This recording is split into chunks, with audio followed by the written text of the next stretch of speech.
One Tuesday afternoon, I came home to find a stranger's car parked inside my garage. Not in my driveway, not blocking my driveway, inside my garage, sitting there neat and comfortable like it had always lived there. And when I found out who put it there and what she actually believed gave her the right to do it, I made a decision that became the two most satisfying weeks of my entire adult life. But to really appreciate what happened, you need to go back about 8 months. Because if I jump straight to the garage, you won't fully understand how perfectly, cosmically deserved everything that followed actually was. My name is Daniel. I'm 38, a software consultant working remotely, which means I keep odd hours and I value peace and quiet the way other people value oxygen. I'm not antisocial. I have friends. I have a life. But when I come home, I need my home to actually feel like home. Calm, quiet, mine. I bought my house in Maplewood Estates about 4 years ago. Nice neighborhood, decent-sized lots, mature trees, well-kept lawns, the kind of place where you wave at a neighbor and genuinely mean it. When I moved in, I did everything right. Introduced myself to the people on both sides, brought cookies to the couple across the street, attended the first HOA welcome meeting like a responsible adult homeowner. That was where I met Sandra Whitmore. Sandra was, and I want to choose my words carefully here, the kind of woman who walked into a room and immediately began mentally reorganizing it. Mid-50s, posture so perfect it seemed structural, and she carried a binder everywhere she went. A literal 3-ring binder, color-coded, tabbed, labeled with a label maker.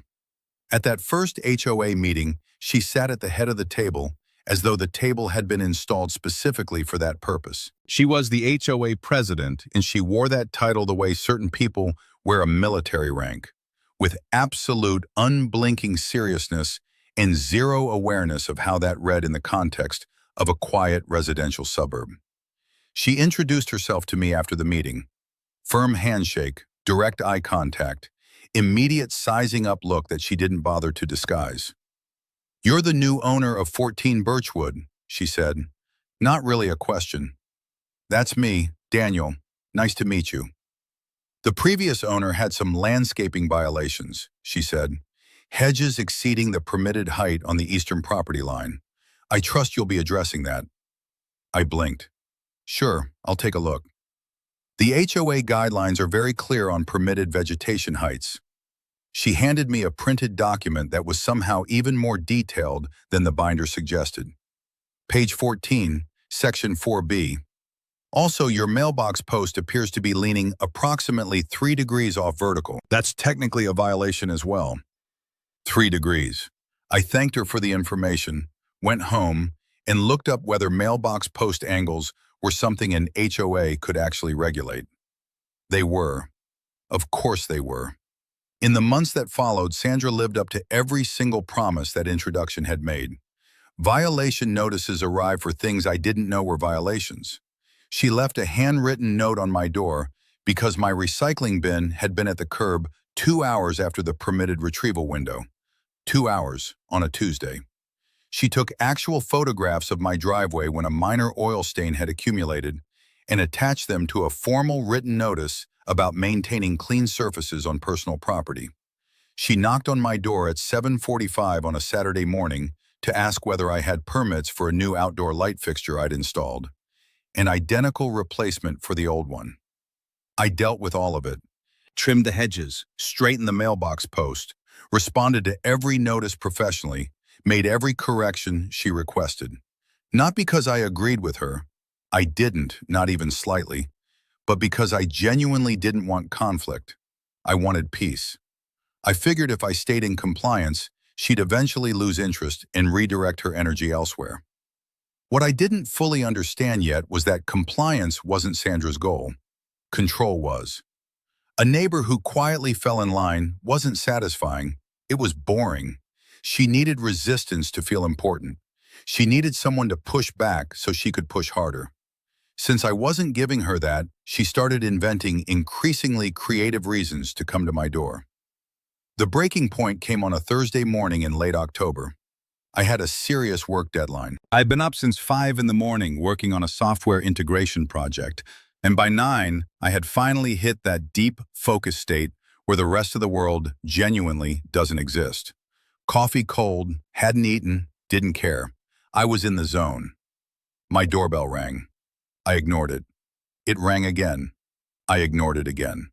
Then it rang 5 times in rapid succession, followed by knocking.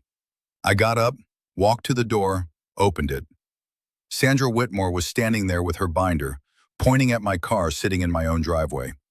"Your vehicle," she said, "is parked in a manner that extends 3 inches past the property line onto the common easement area." I stared at her. 3 inches. Per Section 7, Paragraph C of the Maplewood Estates Parking Guidelines, all personal vehicles must be parked within the homeowner's designated parking area, which does not include the common easement. Your front bumper extends approximately 3 inches into that space. I took a long, careful breath. "Sandra, I'm in the middle of a work deadline. Can this wait?" "HOA violations don't wait, Daniel. They compound. If I allow one violation to persist—" "It's 3 inches," I said. "My bumper is 3 inches over a line painted on asphalt. The guidelines are—" "I heard you." I stepped outside, walked to my car, moved it forward a foot. "Is that better?"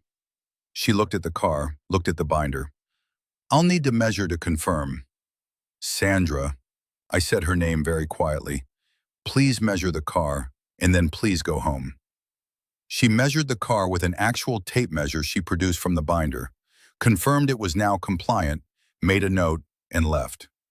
I went back inside and sat at my desk staring at my screen for 2 full minutes before I could remember what I'd been working on. That night I started reading the HOA bylaws more carefully than I ever had before.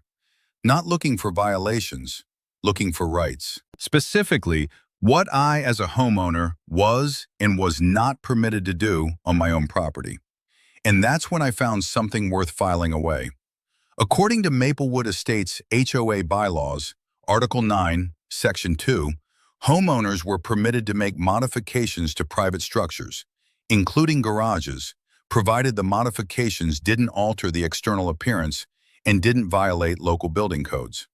The key phrase, private structures. My garage was legally a private structure attached to my home. The door faced my driveway. The interior was entirely my property. I noted that, and I didn't do anything with it. Not yet. About 3 weeks later, I took a short business trip, 4 days in Denver for client meetings. I asked my neighbor Tom, a retired school teacher 2 doors down, and one of the genuinely good people in the neighborhood, to grab my mail and water the one plant I'd accidentally left on the porch. Standard stuff. I came back on a Friday evening, pulled into the neighborhood, drove up to my house, and stopped. My garage door was open. I always left the garage door closed. It was on an automatic sensor. The moment my car cleared it, it closed. But it was standing open. And parked inside, taking up the entire space, was a car I had never seen before. A silver Lexus SUV, pristine, sitting in my garage like it belonged there. I sat in my driveway for a moment while my brain attempted to process what my eyes were sending it. Then I got out, walked up to the garage, looked at the Lexus, looked at my garage, looked around the neighborhood to confirm I was at the correct house. I was. I called Tom. "Tom, do you know anything about a silver Lexus in my garage?" There was a pause. "Oh," he said, and the specific weight of that "oh" told me everything. "Sandra came by on Wednesday. She said she had permission from you to use the garage while her driveway was being resealed. She had her crew block both her driveway and yours during the work. I didn't realize she was planning to actually park inside your garage. I thought she just meant the driveway temporarily. She said she had your permission." "She said she had permission from me." That's what she said. "Tom, I was in Denver. I didn't give anyone permission to do anything." "I'm sorry, Daniel. I should have called to verify. I didn't think she'd go in the garage. How did she even get in? The keypad?" "She said you'd given her the code." I stood in my driveway looking at Sandra's Lexus inside my garage and felt something shift in my chest. Not anger exactly, Something quieter than anger. Something more like absolute clarity. "It's okay, Tom. Not your fault. I'll handle it." I hung up and stood there thinking for a long moment. Sandra had lied to Tom about having my permission. She had used my garage code, which I had never given her, which meant she had either guessed it, watched me enter it at some point, or found it written somewhere, to access my private property. She had parked her car in my garage without my knowledge or consent. And she had done all of this while I was out of town, which meant she believed she could do it without consequences. I thought about walking straight to her door and telling her to move the car. And then I thought, what if I didn't do that? What if I let her believe everything was perfectly fine, and in the meantime made a very specific set of arrangements?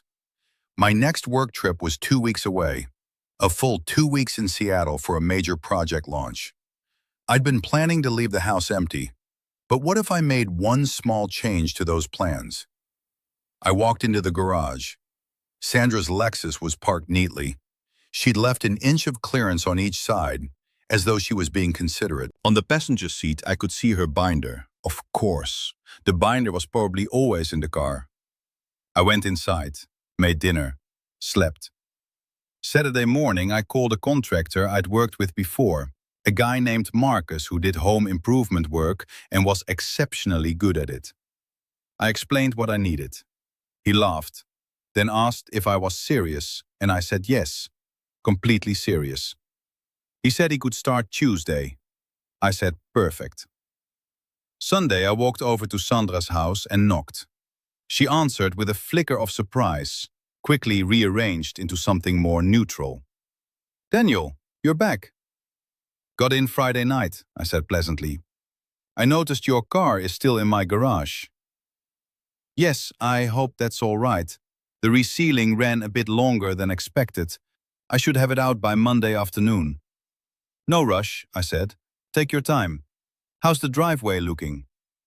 She blinked, clearly thrown by the complete absence of confrontation. "It's coming along well, thank you." "Great. Just wanted to check in. Have a good Sunday." And I walked back home. She didn't know it yet, but that was the last normal conversation we were ever going to have. Monday came and went. Sandra's car stayed in my garage.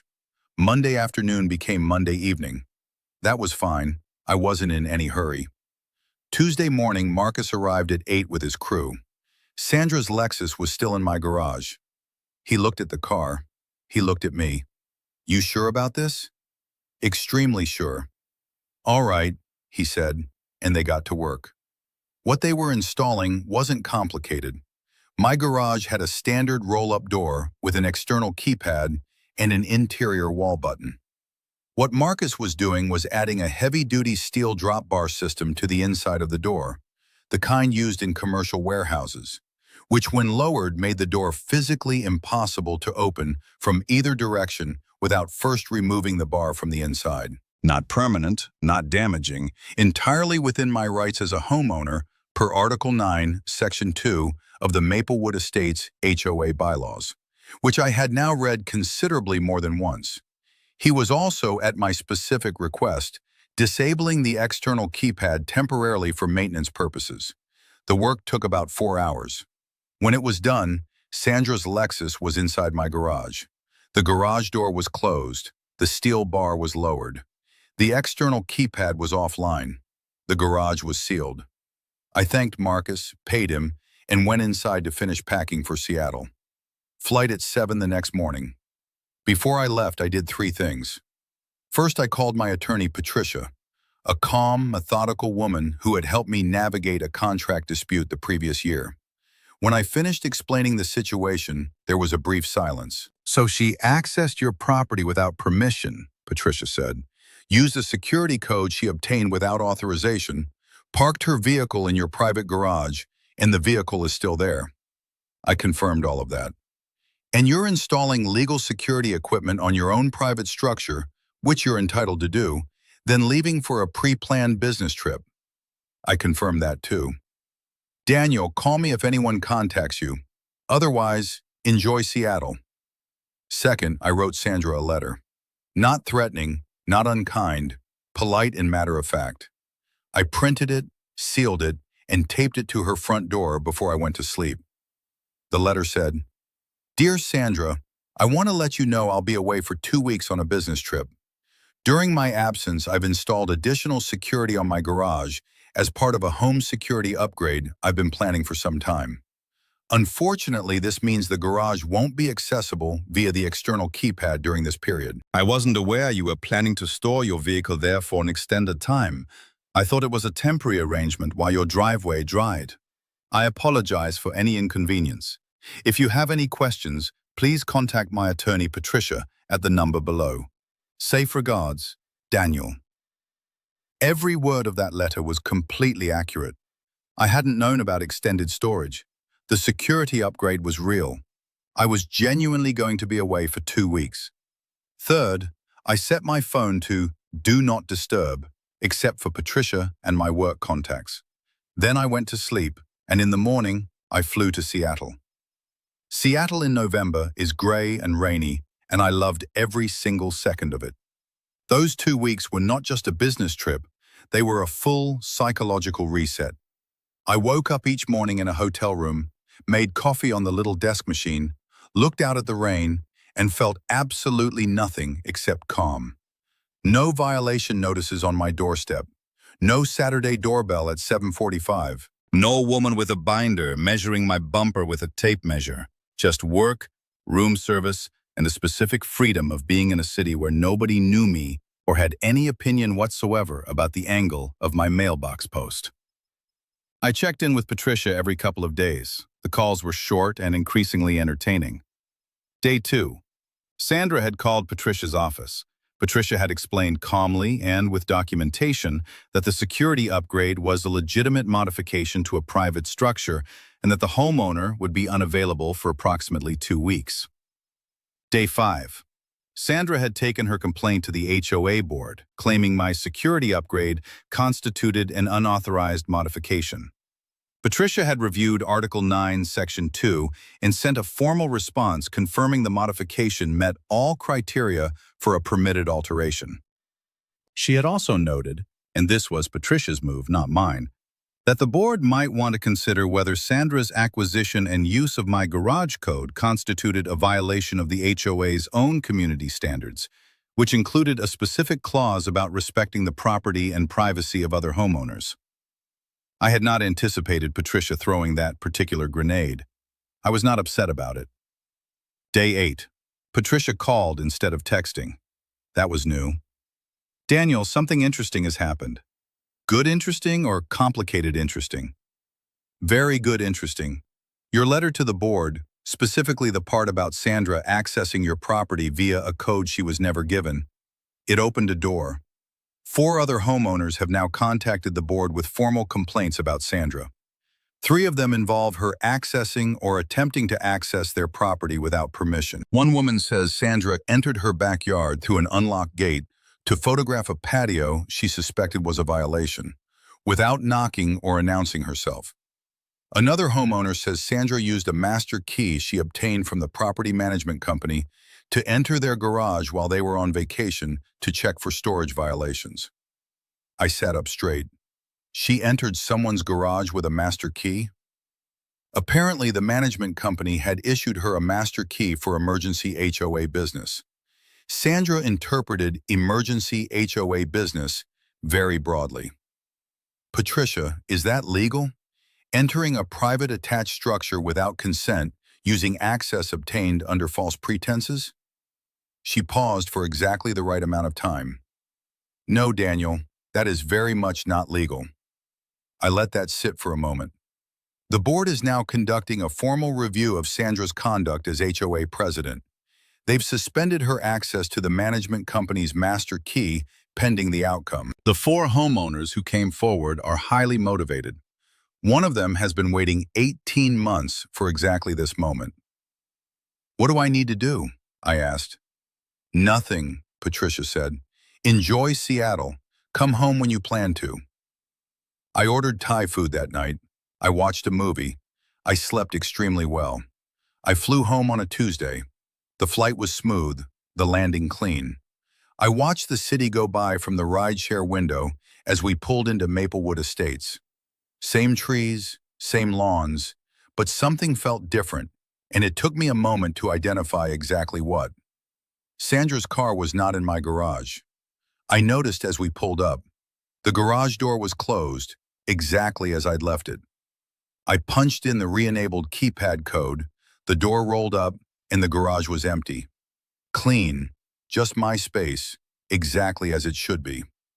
The only evidence anything had happened was a faint, rectangular patch of slightly darker concrete where the Lexus had sat for 2 weeks. A ghost of a tire impression. That was all. Tom filled me in later, with the particular delight of a man who had been waiting a long time to deliver this exact briefing. On day 10, Sandra's new attorney, she had replaced the first one, who apparently concluded the situation wasn't developing favorably, had contacted Patricia with a considerably softened position. Instead of legal threats, they were now asking if there was any way to resolve things collaboratively. Patricia had replied that any resolution would need to begin with Sandra removing her vehicle, which required me to be home or to authorize someone on my behalf. What actually moved things along, Tom told me with barely concealed glee, was the HOA board. On day 11, as part of their ongoing formal review, the board had issued a preliminary ruling. Sandra's use of my garage constituted a violation of the Community Standards Clause regarding respecting fellow homeowners' property. In the same ruling, they noted that her access to my garage via an unauthorized code was being referred to local authorities for review. That word, authorities, had apparently accelerated everything considerably. Sandra's new attorney had called Patricia again and asked, with substantially more humility than the first call, whether I would authorize a representative to enter the garage and remove the security bar. I had agreed, on one condition. Sandra had to sign a written statement acknowledging that she had accessed my garage without authorization and that her vehicle's presence there had never been with my consent. She had signed it. Tom had been the one to remove the bar. He had taken a photo of the empty garage afterward and sent it to me with a single emoji. That evening, I unpacked my bag, made coffee, and sat in my backyard for a while just listening. Cold November air, leaves mostly down, everything quiet. My phone buzzed. Patricia. Board issued their full ruling today. Sandra has been removed as HOA president, effective immediately. The board has also voted to revise HOA guidelines regarding officer access to private homeowner property, specifically removing the provision that allowed the president to retain any form of master access. They're also recommending the community hire a professional property management company to handle compliance going forward rather than individual residents.